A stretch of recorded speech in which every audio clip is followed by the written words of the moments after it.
Okay, so I'm recording this right now, so I can send people this shit. Um, Let me move this out of the way. Uh, it says rejoin match, but I'm in a group.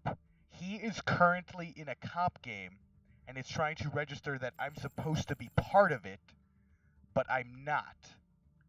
So I can't look at anything in the menu options. I can't see if I was suspended for this, or if I'm going to gain or lose SR, if he wins or not.